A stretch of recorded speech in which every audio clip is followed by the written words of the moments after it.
नाज़रीन किराम, बहुत ही अहम और कीमती बात, सोचने वाली बात, काबिले गौर बात लेकर आपके रूबरू आया हूँ।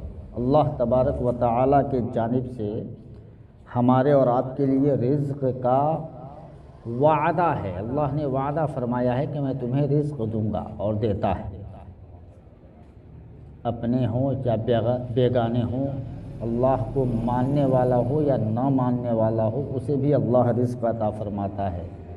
रिज़्क़ का वादा है, फिर भी लोग रिज़्क़ के लिए परेशान हाल हैं। इधर उधर दाएं बाएं आगे पीछे न जाने क्या क्या करते हैं। वादा है फिर भी परेशान हैं। मग़फ़िरत का कोई वादा नहीं, किसी को कोई परवाह नहीं।